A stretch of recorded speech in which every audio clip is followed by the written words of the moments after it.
कारण ब्रह्मस्थान डायरेक्ट आकाशाशी जोडलेलं असतं.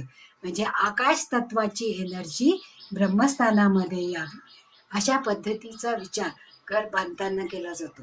म्हणजे काय, या ठिकाणी कुठल्या 9 पदांवर कुठलाही बीम येऊ नये, त्याच्यावर कॉलम येऊ नये, त्याच्यावर तुळई येऊ नये, बांधकामामध्ये येणाऱ्या अडचणी किंवा भिंती या येऊ नये याची जास्तीत जास्त काळजी.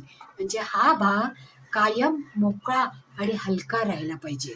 म्हणजे आकाशाकडे त्याची एनर्जी सतत प्रवाहित राहिली पाहिजे आणि 8ही दिशांनी तसंच अधो दिशेतून सुद्धा येणारी म्हणजे जमिनीखालून येणारी सुद्धा एनर्जी एकत्रित करून त्या वास्तूमध्ये सगळीकडे पसरवण्याची जी शक्ती असते ती ब्रह्मस्थानामध्ये असते. म्हणून आपण ज्या वेळेस त्या घरामध्ये काही दोष निर्माण होतात त्यावेळेस ताबडतोब करण्याची कृती म्हणजे आपण ब्रह्मस्थान ॲक्टिव्हेशन करतो.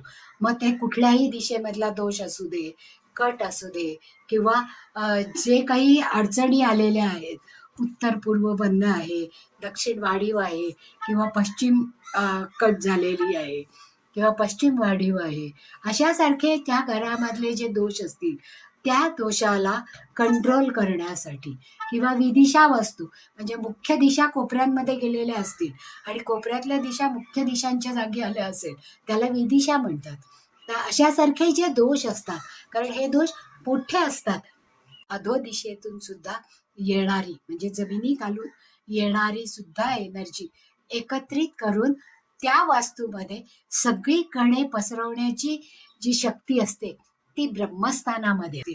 आणि कोपऱ्यातल्या दिशा मुख्य दिशांच्या जागी आल्या असेल त्याला विदिशा म्हणतात.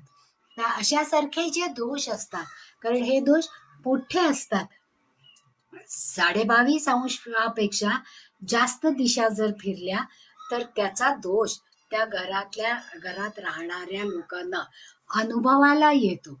म्हणून तो दूर करण्यासाठी जेव्हा आपण ब्रह्मस्थान ॲक्टिव्हेशन करतो म्हणजे ब्रह्मस्थानामध्ये असणारी एनर्जी सगळ्या दिशांना कशा पद्धतीने पोचवता येईल याचा विचार करण्यासाठी जर आपण तिथे रत्नसंस्कार, धातू संस्कार, पुष्पसंस्कार आणि वेगवेगळ्या वनस्पती संस्कार जर आपण केला तर हे ब्रह्मस्थान जास्तीत जास्त ॲक्टिव्हेट होतं आणि घरामध्ये असणाऱ्या सगळ्या दोषांवर मात करण्याचा प्रयत्न केला जातो.